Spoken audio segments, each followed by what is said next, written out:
പശ്ചാത്തലങ്ങൾക്കകത്ത് ആ വിശ്വാസ പ്രമാണങ്ങൾക്കകത്ത് ജീവിച്ച് മുന്നോട്ട് വന്നപ്പോ ദൈവത്തെ കണ്ടെത്താൻ കഴിയാതെ പോയി. കർമ്മങ്ങളും ആചാരങ്ങളും അനുഷ്ഠാനങ്ങളും ഒക്കെ ഒരുപാട് ചെയ്തു ജീവിച്ചു. പക്ഷേ ദൈവത്തെ കണ്ടെത്താൻ കഴിഞ്ഞില്ല, ദൈവത്തെ അറിയാൻ കഴിഞ്ഞില്ല. കാരണം ദൈവത്തിനും മനുഷ്യർക്കും മധ്യസ്ഥനായ യേശു ക്രിസ്തുവിലൂടെ മാത്രമേ ദൈവസന്നിധിയിൽ എത്തിച്ചേരാൻ കഴിയൂ. മനുഷ്യനെ പൂർണ്ണതയിൽ മനസ്സിലാക്കുവാൻ യേശുവിനെ മനസ്സിലാക്കിയെങ്കിലേ കഴിയൂ. ദൈവത്തെ അതിന്റെ പൂർണ്ണതയിൽ അറിയണമെങ്കിലും യേശുവിനെ അറിഞ്ഞെങ്കിലേ കഴിയൂ. അങ്ങനെ യേശുവിനെ ജീവിതത്തിൽ കണ്ടുമുട്ടിയപ്പോഴാണ് ഞങ്ങളുടെയൊക്കെ ജീവിതത്തിൽ രൂപാന്തരം ഉണ്ടായത്. ഞങ്ങളൊക്കെ ജീവിതത്തിൽ എല്ലാവിധമായ തിന്മകളും ചെയ്ത് രാഷ്ട്രീയക്കാർക്ക് വേണ്ടി കൊടിപിടിച്ച് അവർക്ക് വേണ്ടി തല്ലാനും കൊല്ലാനും ജയിലും കോടതിയും പോലീസ് സ്റ്റേഷനും ഒക്കെ കയറി നടന്ന പാരമ്പര്യങ്ങളുള്ളവരാണ്. എന്നാൽ യേശു ജീവിതത്തിൽ വന്നപ്പോ ഞങ്ങളുടെ ജീവിതത്തിൽ സമാധാനമുണ്ടായി, സന്തോഷമുണ്ടായി, ദൈവസ്നേഹം ഞങ്ങളുടെ ഉൾത്തടത്തിൽ നിറഞ്ഞു. അതുകൊണ്ട് ആ സ്നേഹം അറിഞ്ഞ ഞങ്ങൾ കേരളത്തിന്റെ വിവിധ ദേശങ്ങളിൽ ചുറ്റി സഞ്ചരിച്ച് ഞങ്ങളെ വീണ്ടെടുത്ത ഞങ്ങളെ വിടുവിച്ച യേശു ക്രിസ്തുവിനെ കുറിച്ചുള്ള സന്ദേശം ഈ ലോകത്തോട് അറിയിച്ചുകൊണ്ടിരിക്കുകയാണ്. ഒരു ഇസ്ലാമിക പാരമ്പര്യത്തിൽ ജനിച്ചു വളർന്ന ശിഹാബുദ്ദീൻ ബ്രദർ ഇന്ന് പകൽ താൻ അനുഭവിച്ച സന്തോഷത്തെക്കുറിച്ച്, താൻ അനുഭവിച്ച നിത്യമായ സമാധാനത്തെക്കുറിച്ച് നിങ്ങളോട് അല്പമായി സംസാരിക്കും. അതിനായി പ്രിയ ശിഹാബുദ്ദീൻ ബ്രദറിനെ ക്ഷണിക്കുന്നു.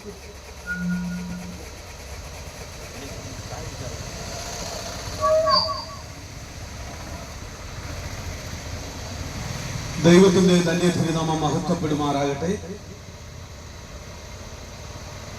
ഇന്നിന്റെ പ്രഭാതം മുതൽ പത്തനംതിട്ടയുടെ പ്രാന്തപ്രദേശങ്ങളിൽ നിന്ന് പ്രാർത്ഥിച്ചാരംഭിച്ച് കടന്നു വന്നിരിക്കുന്ന മദ്യത്തിനും മയക്കുമരുന്നിനും എതിരായിട്ടുള്ള ബോധവൽക്കരണ സുവിശേഷ സന്ദേശ യാത്രയാണ് ഈ ദേശത്ത് നിങ്ങളുടെ മധ്യയും എത്തി നിൽക്കുന്നത്.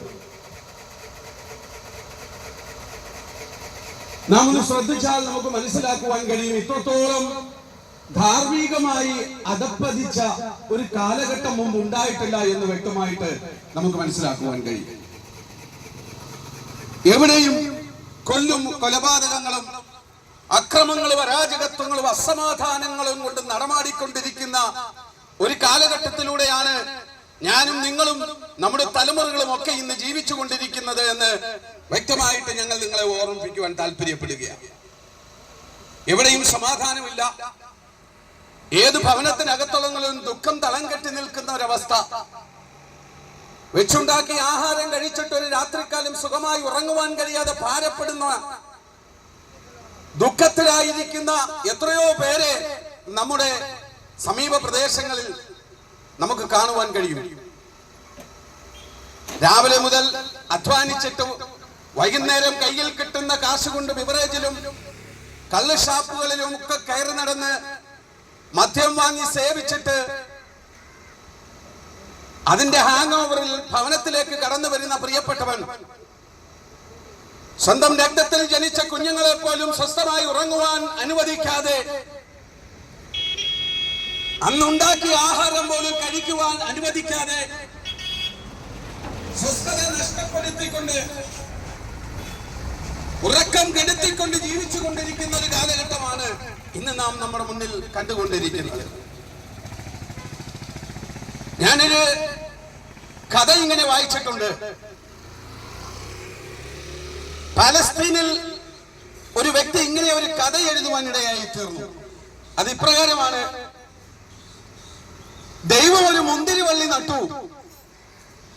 ആ മുന്തിരിവള്ളിക്ക് വളമൊഴിക്കുവാൻ സാത്താൻ ചെന്നു.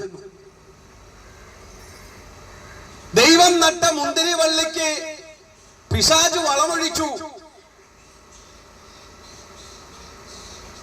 ഒരു കുരങ്ങിനെ കൊന്ന് അതിന്റെ രക്തമെടുത്തു കൊണ്ടുവന്ന് മുന്തിരിവള്ളിയുടെ ചുവട്ടിൽ ഒഴിച്ചിട്ട് പിന്നത്തേതിൽ ഒരു കരടിയെ കൂടി കൊന്ന് അതിന്റെയും രക്തം കൊണ്ടുവന്ന് മുന്തിരിച്ചെടിയുടെ ചുവട്ടിൽ ഒഴിച്ചു. തീർന്നില്ല, ഒരു പന്നിയെ, ഒരു മയിലിനെ കൊന്ന് അതിന്റെ രക്തമെടുത്തു കൊണ്ടുവന്ന് മുന്തിരിച്ചെടിയുടെ ചുവട്ടിലൊഴിച്ചു. പിന്നത്തേതിൽ ഒരു പന്നിയെ കൂടി കൊന്നിട്ട് ആ പന്നിയുടെ രക്തവും പിശാച് കൊണ്ടുവന്ന് ദൈവം നട്ട മുന്തിരിച്ചെടിയുടെ ചുവട്ടിൽ കൊണ്ടുവന്നൊഴിച്ചു. ചില ദിവസങ്ങൾ കഴിഞ്ഞു. ആ ചെടി വളർന്നു, അതിൽ ഫലം കായ്ച്ചു. അതിന്റെ ഫലമെടുത്ത് വീഞ്ഞാക്കി പലരും സേവിക്കുവാൻ തുടങ്ങി. ഞാൻ ഓടിച്ചു പറയട്ടെ, കുരങ്ങിന്റെ രക്തം വളമായി മാറിയ മുന്തിരി വീഞ്ഞിൽ നിന്ന് അതിന്റെ ഫലം പുറപ്പെടുവാൻ തുടങ്ങി. എങ്ങനെയെന്നറിയണ്ടേ? ഈ മദ്യം സേവിച്ച വ്യക്തിയിലൂടെ കുരങ്ങിന്റെ സ്വഭാവം വെളിപ്പെടാൻ തുടങ്ങി. കയ്യിൽ കിട്ടിയതൊക്കെ പിടിച്ചു പറിച്ചും തട്ടിപ്പറിച്ചും മറ്റുള്ളവരെയൊക്കെ ഉപദ്രവിച്ചും കൊണ്ടുപോകുന്ന ഒരു കുരങ്ങിനെ നമുക്ക് കാണുവാൻ കഴിയും വിവിധ ഇടങ്ങളിൽ. അതുപോലെ മദ്യപാനിയായിരിക്കുന്ന മനുഷ്യൻ കുരങ്ങിന്റെ സ്വഭാവങ്ങൾ പ്രകടിപ്പിച്ചുകൊണ്ട് ജീവിക്കുന്നു. അടുത്തതായിട്ട് ഒരു കരടിയുടെ രക്തമാണ് പിശാച് ഈ മുന്തിരിച്ചെടിയിൽ ഒഴിച്ചത്.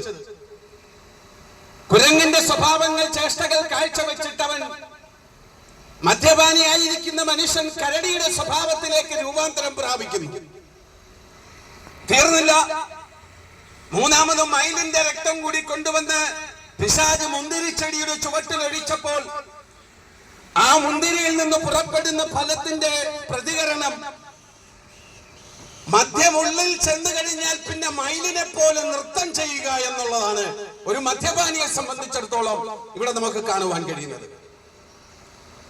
ഉടുത്തിരിക്കുന്ന മുണ്ടഴിച്ച് തലയിലോട്ട് കെട്ടിക്കൊണ്ട് മദ്യപാനിയായിരിക്കുന്ന സുബോധമില്ലാത്ത മനുഷ്യൻ നാൽക്കാലികളെ പോലും ലജ്ജിപ്പിക്കുന്ന നിലവാരത്തിലുള്ള പ്രവണതകൾ കാഴ്ചവെച്ചുകൊണ്ട് മയിലിനെ പോലെ തെരുവീതികളിൽ ജനങ്ങളുടെ മധ്യേ നൃത്തം ചെയ്യുന്നത് നമുക്ക് കാണുവാൻ കഴിയുന്നുണ്ട്.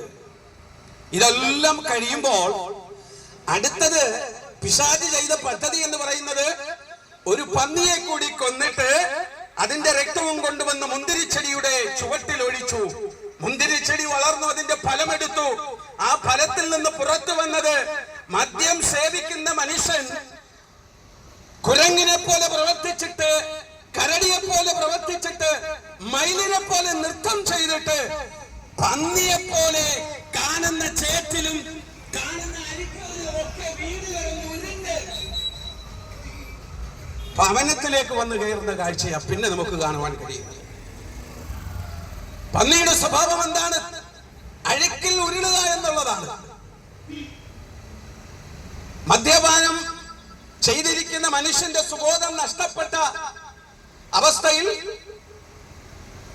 റോഡിൽ കാണുന്ന സകല ചേറ്റുകുഴികളിലും അഴുക്കുകളിലും ഒക്കെ വീണ് നാലാം കാലിൽ ഭവനത്തിനകത്തേക്ക് ചെന്ന് കയറിയിട്ട് ഭർത്താവിനെ കാത്തിരിക്കുന്ന ഭാര്യയെ വിളിച്ച് കുനിച്ചു നിർത്തി കൂമ്പിന് മുട്ടുകാല് കൊണ്ട് ഇടിച്ച് അന്നുണ്ടാക്കിയ ആഹാരം പോലും എടുത്ത് അയ്യത്ത് കളഞ്ഞിട്ട് സ്വന്തം രക്തത്തിൽ പിറന്ന കുഞ്ഞുങ്ങൾക്ക് പോലും സ്വസ്ഥമായി ഉറങ്ങുവാൻ അനുവദിക്കാതെ വണ്ണം മനുഷ്യൻ മൃഗങ്ങളെക്കാൾ കഷ്ടമായി മ്ലേച്ഛമായി ജീവിച്ചു കൊണ്ടിരിക്കുന്ന ഒരു കാഴ്ചയാ ഇന്ന് നാം കണ്ടുകൊണ്ടിരിക്കുന്നത്. വിശുദ്ധ വേദപുസ്തകം നമ്മൾ വായിക്കുമ്പോൾ ഒരു വേദഭാഗം ഇങ്ങനെ പറയുന്നു: മാനത്തോടെ ഇരിക്കുന്ന മനുഷ്യൻ വിവേകഹീനനായാൽ നശിച്ചു പോകുന്ന മൃഗത്തിന് തുല്യനത്രേ എന്ന് വിശുദ്ധ വേദപുസ്തകം വ്യക്തമായി പ്രസ്താവിച്ചിരിക്കുക. നോക്കണം, ഇന്നലകളിൽ ഭവനത്തിന്റെ അകത്തളങ്ങളിൽ രക്തബന്ധങ്ങളുടെ മുമ്പിൽ, ഭാര്യയുടെ മുമ്പിൽ, കുഞ്ഞുങ്ങളുടെ മുമ്പിൽ, ദേശനിവാസികളുടെ മുമ്പിൽ, സമൂഹത്തിൽ വിലയും നിലയും ഉണ്ടായിരുന്ന മാന്യനായിരുന്ന മനുഷ്യൻ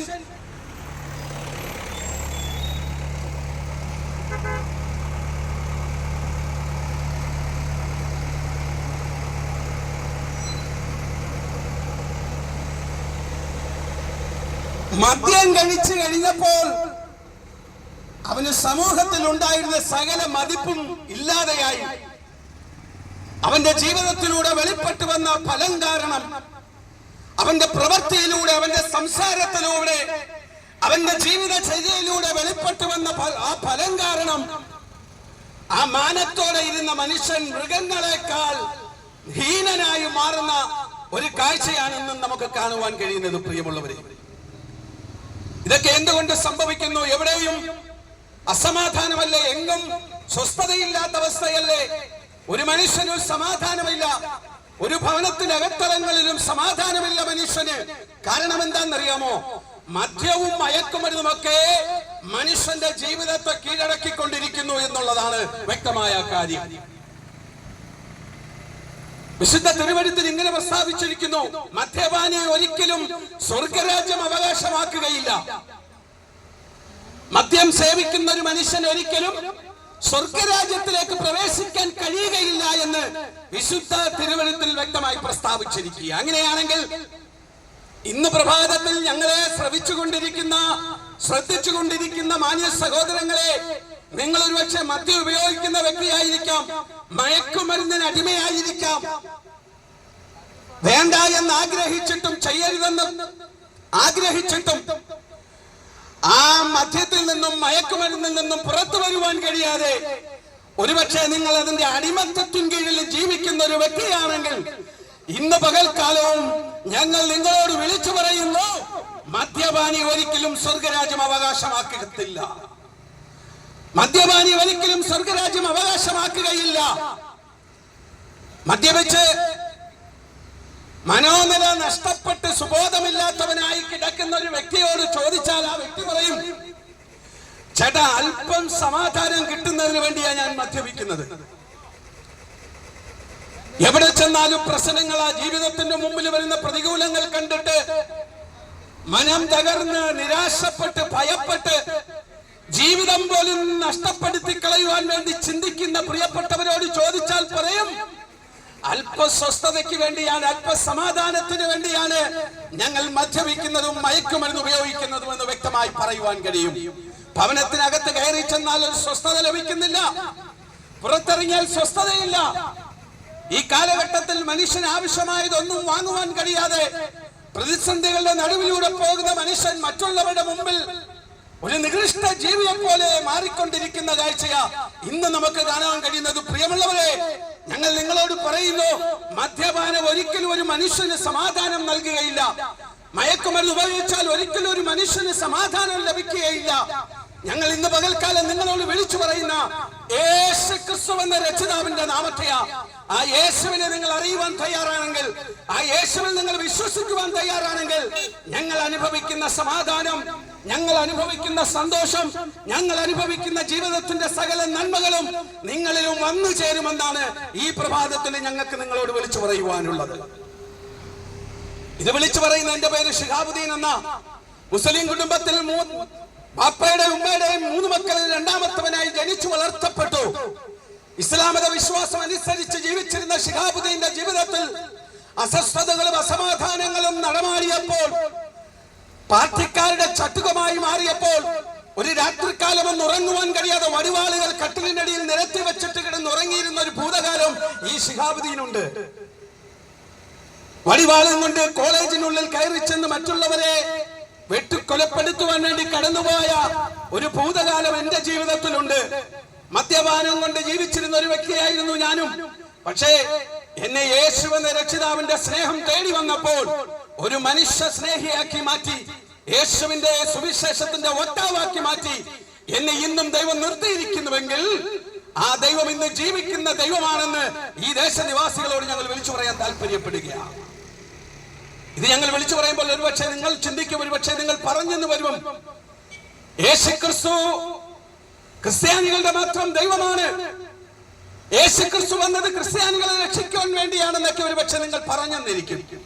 ഞാൻ വിളിച്ചു പറയട്ടെ സഹോദര, ഞങ്ങളെ കൂടെ നിൽക്കുന്ന പലരിലും മദ്യപാനികൾ ഉണ്ടായിരുന്നു, മയക്കുമരുന്ന് ഉപയോഗിക്കുന്നവരുണ്ടായിരുന്നു.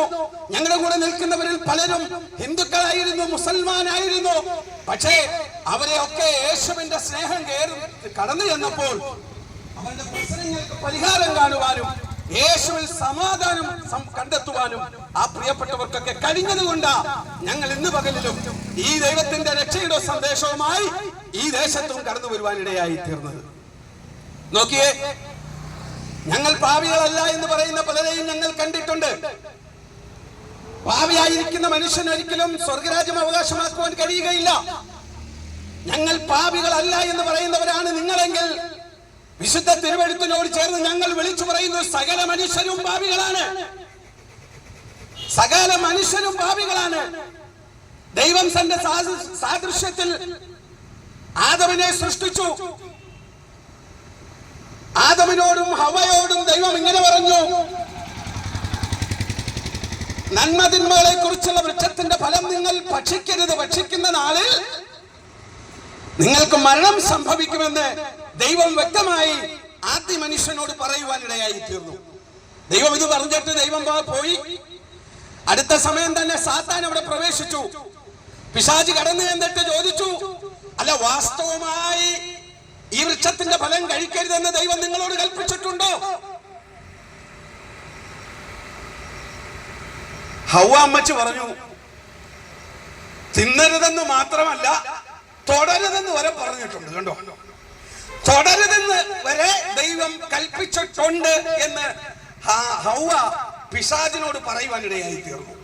ഉടനെ പിശാച് അടുത്ത തന്ത്രമിറക്കി, നിങ്ങൾ ഇത് കഴിച്ചാൽ നിങ്ങൾ ദൈവത്തെ പോലെയാകും, നിങ്ങളുടെ കണ്ണ് തുറക്കുമെന്ന് ആ മനുഷ്യനോട് പറഞ്ഞിട്ട് ഹവ്വായുടെ പ്രേരണ നിമിത്തം ആദം ചെന്ന് ആ വൃക്ഷത്തിന്റെ ഫലം കഴിക്കുവാൻ ഇടയായി തീർന്നു. ആ കഴിച്ച മാത്രയിൽ തന്നെ ആ വ്യക്തികളിലുള്ള, ആ മനുഷ്യരിലുള്ള ദൈവ തേജസ് നഷ്ടപ്പെട്ടവരായി അവർ ശാപത്തിന് കീഴിലായി മാറുവാൻ ഇടയായി തീർന്നു. ഞാൻ ചോദിക്കട്ടെ, ദൈവത്തോടൊപ്പം വസിക്കുവാൻ ദൈവം തന്റെ സൃഷ്ടികളിൽ മണിമകുടമായി സൃഷ്ടിച്ചെടുത്ത മനുഷ്യനെ കാണുവാൻ വേണ്ടി ദൈവം ഏദൻ പറുദീസയിലേക്ക് ഇറങ്ങി വന്നപ്പോൾ ആ ദൈവത്തിന്റെ മുമ്പിൽ നിൽക്കുവാൻ കഴിയാതെ വണ്ണം ആദവും ഹവ്വയും വൃക്ഷങ്ങളുടെ നടുവിൽ ഒളിച്ചെങ്കിൽ, എന്നെ കേൾക്കുന്ന പ്രിയമുള്ളവരോട് ഞങ്ങൾ വിളിച്ചു പറയുന്നു, ആ ദൈവിക ശാപം ഇന്നും മാനവരാശിയെ പിന്തുടർന്നുകൊണ്ടിരിക്കുകയാണ്. അതുകൊണ്ടാണ് ഞങ്ങൾ ആദ്യമേ പറഞ്ഞത്, ഞങ്ങൾ പാപികളല്ല എന്ന് ആരെങ്കിലും പറയുന്നുവെങ്കിൽ വിശുദ്ധ തിരുവെഴുത്തിനോട് ചേർന്ന് ഞങ്ങൾ വിളിച്ചു പറയുന്നു, ഒരു സംശയവുമില്ല, സകല മനുഷ്യരും പാപികളാണ്. ആദവിന്റെ സന്തതിയിൽ ഇങ്ങോട്ട് ജനിച്ച, ഇനി ജനിക്കാനിരിക്കുന്ന തലമുറ വരെ പാപത്തിന്റെ അധീനതയിലാണെന്നുള്ള വ്യക്തമായ സത്യം ഞങ്ങൾ നിങ്ങളോട് ഇന്ന് പകൽക്കാലം വിളിച്ചു പറയുകയാ. അങ്ങനെ പാപിയായിരിക്കുന്ന ഒരു മനുഷ്യന് സ്വർഗരാജ്യം അവകാശമാക്കുവാൻ കഴിയുകയില്ല പ്രിയമുള്ളവരെ. അതുകൊണ്ടാണ് ഞങ്ങൾ പറയുന്നത്, നിങ്ങൾ യേശുവിനെ രക്ഷിതാവും ദൈവമായി സ്വീകരിക്കുക. എന്തിനാണെന്നറിയാമോ? ലോകത്തിൽ യേശു എന്ന രക്ഷിതാവ് ഇവിടെ വെളിപ്പെട്ടു വന്നിട്ട് അവൻ തന്റെ ജീവനെ കാൽവരി ക്രൂശിൽ യാഗമായി കൊടുത്തിട്ട് അവസാന തുള്ളി രക്തവും ഊറ്റിക്കൊടുത്ത് എന്നെയും നിങ്ങളെയും പാപത്തിന്റെ നിത്യശമ്പളമായിരിക്കുന്ന മരണത്തിൽ നിന്ന് വീണ്ടെടുത്തിരിക്കുക കൊണ്ട് ഇന്ന് ക്രിസ്തുവേശുവിലുള്ളവർക്ക് യാതൊരു ശിക്ഷാവിധിയുമില്ല എന്ന് വ്യക്തമായിട്ട് വിശുദ്ധ തിരുവെഴുത്ത് വ്യക്തമായി വെളിപ്പെടുത്തുകയാണ്. നോക്കിയേ, താൻ ദൈവമായിരിക്കെ ദൈവമെന്ന സമത്വം മുറുകെ പിടിക്കാതെ തന്നെത്താൻ ഒഴിച്ചു വേഷത്തിൽ മനുഷ്യനായി വിളങ്ങി ഒരു കന്യകയായ മറിയയുടെ ഉദരത്തിൽ ദൈവത്തിന്റെ പരിശുദ്ധാത്മാവിനാൽ ജന്മമെടുത്ത് ഈ താണഭൂമിയിൽ അവതരിച്ച് 33.5 വയസ്സ് വരെ ഇവിടെ ജീവിച്ചിട്ട് രോഗികളെയും കുഷ്ഠരോഗികളെയും അന്ധനെയും ഒക്കെ സൗഖ്യപ്പെടുത്തി മരിച്ചവയെ ഉയർത്തെഴുന്നേൽപ്പിച്ച് സ്വർഗരാജ്യത്തിന്റെ സുവിശേഷം ഘോഷിച്ചുകൊണ്ട് 33.5 തിരുവയസ്സിൽ റോമ ഗവൺമെന്റിന്റെ ചാട്ടവറടിയേറ്റ് 80 കിലോയോളം വരുന്ന പച്ച പൈൻ മരകൃഷി ചുമലിലേറ്റിക്കൊണ്ട് ഗബദ മുതൽ ഗോൽഗോഥ വരെയും വീണുവെഴുന്നേറ്റും കയറിപ്പോയ ഒരു രക്ഷിതാവ് നമുക്കുണ്ട്. ആ ദൈവത്തെ കുറിച്ചാണ് ഞങ്ങൾ ഇന്ന് പകൽക്കാലം നിങ്ങളോട് വിളിച്ചു പറയുന്നത്. മാനവരാശിയെ എത്രത്തോളം സ്നേഹിച്ച മറ്റൊരു രക്ഷിതാവിനെ നമുക്ക് കാണുവാൻ കഴിയുകയില്ല. ഒരുപക്ഷെ നിങ്ങളുടെ പാപത്തിന് പരിഹാരം വരുത്തുവാൻ വേണ്ടി നിങ്ങളൊന്ന് ചിന്തിക്കണം. ആരെങ്കിലും മരിച്ചിട്ടുണ്ടോ എന്ന് നിങ്ങൾ ചിന്തിക്കണം. നിങ്ങളുടെ അപ്പനോ അമ്മയോ നിങ്ങളുടെ മക്കളോ സഹോദരങ്ങളോ നിങ്ങളുടെ സുഹൃത്തുക്കളോ ആരെങ്കിലും നിങ്ങളുടെ പാപത്തിന് പരിഹാരം വരുത്തുവാൻ വേണ്ടി മരിച്ചിട്ടുണ്ടോ എന്ന് നിങ്ങൾ ചിന്തിക്കുക. പക്ഷേ യേശു എന്ന് പറയുന്ന രക്ഷിതാവ് ഈ ഭൂമിയിലേക്ക് ഇറങ്ങി വന്നത് സകല മാനവരാശിയെ രക്ഷിക്കുവാൻ വേണ്ടിയായിരുന്നുവെന്ന് വ്യക്തമായിട്ട് ഞങ്ങൾ നിങ്ങളോട് പറയുവാൻ താല്പര്യപ്പെടുകയാണ്. എന്റെ പ്രിയമുള്ളവരെ, ഈ പകൽക്കാലം മാറ്റമില്ലാത്ത ഈ ദൈവിക രക്ഷയുടെ സന്ദേശം നിങ്ങൾ കേൾക്കുമ്പോൾ ഇത് കേട്ടില്ല എന്ന് കരുതി, ഇത് കണ്ടില്ല എന്ന് കരുതി തൃണവൽക്കരിച്ചുകൊണ്ട് ഇതിനെ പുറകോട്ട് തള്ളിക്കളഞ്ഞിട്ട് നിങ്ങൾ നാശത്തിലേക്ക് ഓടരുതെന്ന് ഞങ്ങൾ നിങ്ങളോട് ഇന്ന് പകൽക്കാലം വിളിച്ചു പറയുവാൻ ആഗ്രഹിക്കുക. വിശുദ്ധ തിരുവെഴുത്ത് പറയുന്നു, മറ്റൊരുവനിലും രക്ഷയില്ല, നാം രക്ഷിക്കപ്പെടുവാൻ ആകാശത്തിന്റെ കീഴിൽ മനുഷ്യരുടെ നൽകപ്പെട്ട യേശു എന്നൊരു നാമമല്ലാതെ മറ്റൊരു നാമവും ഇല്ല എന്ന് ഞങ്ങൾ വ്യക്തമായിട്ട് വിശുദ്ധ തിരുവെഴുത്തിനോട് ചേർന്ന് വിളിച്ചു പറയുവാൻ വേണ്ടി താല്പര്യപ്പെടുകയാണ്. ഒരുപക്ഷെ നിങ്ങൾ പറയും, എന്റെ പാപത്തിന് പരിഹാരം വരുത്തുവാൻ വേണ്ടി നേർച്ചകളും കാഴ്ചകളും യാഗങ്ങളും ഹോമങ്ങളും നടത്തി കിലോമീറ്ററുകൾ ചെരുപ്പിടാതെ നടന്ന് തെർമോക്കോൾ കൊണ്ടുണ്ടാക്കിയ കുരിശിന്റെ രൂപം ചുമലിലേറ്റിക്കൊണ്ട് തെരുവേദികളിലൂടെ നടന്ന് ഉരുളി കമത്തി നേർച്ച കഴിച്ച് കാളയെ വെട്ടി ആടിനെ വെട്ടി കോഴിയെ അറുത്ത് നിങ്ങളുടെ പാപത്തിന് പരിഹാരം നിങ്ങൾ കണ്ടുവെന്ന് പറയുന്ന വ്യക്തിയാണ് താങ്കളെങ്കിൽ എന്നെ കേൾക്കുന്ന പ്രിയ മാന്യമിത്രമേ, നിന്റെ പാപത്തിന് പരിഹാരം കണ്ടെത്തുവാൻ ലോകരക്ഷിതാവായിരിക്കുന്ന യേശുക്രിസ്തുവിനെ അല്ലാതെ മറ്റൊരു വ്യക്തിത്വത്തിനും സാധ്യമല്ല എന്ന് ഈ പകൽക്കാലവും അടിവരയിട്ടുകൊണ്ട് അസന്നിഗ്ധമായി ദേശനിവാസികളോട് ഞങ്ങൾ വിളിച്ചു പറയാൻ താല്പര്യപ്പെടുകയാണ്. അതുകൊണ്ടാണ് ശിഹാബുദ്ദീനും സാജുവും ഷേവിയറും അജിയും ഒക്കെ ഇന്ന് പകൽക്കാലവും ഇവിടെ വന്ന് ഇന്ന് മാറ്റമില്ലാത്ത രക്ഷയുടെ സന്ദേശം ഘോരഘോരമായി പ്രസംഗിക്കുന്നത്. നിങ്ങൾക്ക് മറ്റു ജോലികളൊന്നും ഇല്ലാത്തത് കൊണ്ടല്ല. പലരും ചിന്തിക്കും, ഇവന്മാർക്ക് വേറെ ജോലിയൊന്നുമില്ലേ, കണ്ടാൽ മാന്യനാണെന്ന് തോന്നുന്നല്ലോ, ഇവനൊന്നും വേറെ ജോലിയില്ലേ, മനുഷ്യരെ ശല്യപ്പെടുത്താൻ നടത്തേണ്ട വല്ല കാര്യമുണ്ടോ എന്നൊക്കെ ഒരു പക്ഷേ നിങ്ങൾ ചിന്തിക്കുന്ന വ്യക്തികളാണെങ്കിൽ ഞങ്ങൾ നിങ്ങളോട് പറയുന്നു, നിങ്ങൾ ഞങ്ങളെ ഒന്ന് നോക്കിയാട്ടെ, നിങ്ങൾ ഞങ്ങളെ ഒന്ന് നോക്കിയാട്ടെ. എന്തെങ്കിലും കുറവുകൾ ഞങ്ങളിൽ നിങ്ങൾ കാണുന്നുണ്ടോ? എന്തെങ്കിലും ന്യൂനതകൾ നിങ്ങൾ കാണുന്നുണ്ടോ? ഞങ്ങളൊക്കെ ജോലി ചെയ്തിരുന്നവരാ, ജോലി ചെയ്തുകൊണ്ടിരിക്കുന്നവരാ. പക്ഷേ ലോകരക്ഷിതാവിന്റെ സന്ദേശത്തെ ലോകത്തിലുടനീളം എത്തിക്കുവാൻ ദൈവം കൽപ്പിച്ചിട്ടുണ്ടെങ്കിൽ അതിന്റെ വക്താക്കളാക്കിയാണ് ദൈവം ഞങ്ങളെ ഇവിടെ കൊണ്ടുവന്ന് നിർത്തിയിരിക്കുന്നതെന്ന സത്യം ഈ ദേശനിവാസികളോട് ഞങ്ങൾ വിളിച്ചു പറയുകയാണ്. എന്നെ കേൾക്കുന്ന പ്രിയ സഹോദര, താങ്കൾ ഇന്ന് പ്രശ്നത്തിന്റെ നടുവിൽ കിടന്ന് ഭാരപ്പെടുന്ന ഒരു വ്യക്തിയാണെങ്കിൽ, താങ്കൾ ഇന്ന് മദ്യത്തിൽ നിന്ന് മോചിതനാകാൻ കഴിയാതെ പിടിക്കപ്പെട്ടിരിക്കുന്ന വ്യക്തിയാണെങ്കിൽ, താങ്കൾ മയക്കുമരുന്നിന് അടിമപ്പെട്ട് ജീവിച്ചു കൊണ്ടിരിക്കുന്ന ഒരു വ്യക്തിയാണെങ്കിൽ, എങ്ങനെയെങ്കിലും ജീവിതം അവസാനിപ്പിക്കണം, ഒരു തുള്ളി വിഷത്തിലോ ഒരു ചാൻ കയറിലോ താങ്കളുടെ ജീവിതം അവസാനിപ്പിക്കണമെന്ന് താങ്കൾ ആഗ്രഹിക്കുന്ന വ്യക്തിയാണെങ്കിൽ, ഈ പകൽക്കാലം ഞങ്ങൾ വിളിച്ചു പറയുന്നു, ആത്മഹത്യ ചെയ്യരുത്. ആത്മഹത്യ ഒന്നിനും പരിഹാരമല്ല. ആത്മഹത്യ എന്ന് പറയുന്നത് മനുഷ്യന്റെ ജീവിതത്തിൽ നിന്നുള്ള ഒളിച്ചോട്ടമാണ്. ഭീരുവായ മനുഷ്യൻ ജീവിതത്തെ അഭിമുഖീകരിക്കാൻ കഴിയാതെ ആത്മഹത്യ കണ്ടെത്തുകയാ. ആ ആത്മഹത്യ ചെയ്യുന്ന വ്യക്തി നിത്യനാശത്തിന്, നരകത്തിന് അവകാശിയായി മാറും. നിന്റെ സകല പ്രശ്നത്തിൽ നിന്ന് നിന്നെ രക്ഷിച്ചെടുക്കുവാൻ, നിന്റെ സകല വിഷയങ്ങൾക്കും മറുപടി തരുവാൻ, നിന്നെ അമ്മ ആശ്വസിപ്പിക്കുന്നത് പോലെ ആശ്വസിപ്പിക്കുവാൻ കഴിയുന്ന ലോകരക്ഷിതാവായിരിക്കുന്ന യേശുക്രിസ്തുവിൽ നിനക്ക് സമാധാനമുണ്ട്, നിനക്ക് സന്തോഷമുണ്ട്. നിത്യരക്ഷ യേശുക്രിസ്തു നിനക്ക് പ്രദാനം ചെയ്തിരിക്കുക. ആ യേശുവിനെ നീ രക്ഷിതാവും ദൈവമായി സ്വീകരിക്കുമോ? ആ യേശുവിനെ നീ വിശ്വസിക്കുവാൻ തയ്യാറാകുമോ? നിന്റെ ഏത് പ്രശ്നത്തിനും യേശുക്രിസ്തു മറുപടി തരും. നിന്റെ ഏത് പ്രശ്നത്തിന്റെ നടുവിലും യേശുക്രിസ്തു ഇറങ്ങി വരും. ഞങ്ങളെയൊക്കെ പ്രശ്നങ്ങളുടെ നടുവിൽ നിന്ന് വിടുവിച്ചവനാ ലോകരക്ഷിതാവായിരിക്കുന്ന ശ്രീ യേശുക്രിസ്തു എന്ന ആ നസ്രേത്തുകാരനായ ദൈവം. ആ കർത്താവ് വിളിച്ചു പറയുക, മറ്റൊരുവനിലും രക്ഷയില്ല, മറ്റൊരുവനിലും രക്ഷയില്ല. ഒന്ന് ചിന്തിക്കണേ. നമുക്കറിയാം, എത്രയോ ചരിത്ര പുരുഷന്മാർ ഈ ഭൂമിയിൽ അവതരിച്ചിട്ടുണ്ട്. ഒരുപാട് ചരിത്ര പുരുഷന്മാർ അവതരിച്ചു. അവരിലൊക്കെ നിക്ഷിപ്തമായിരുന്ന കാര്യങ്ങളെ ഇവിടെ ചെയ്തുകൊണ്ട് അവരൊക്കെ കാലയവനികയ്ക്കുള്ളിൽ മറഞ്ഞു.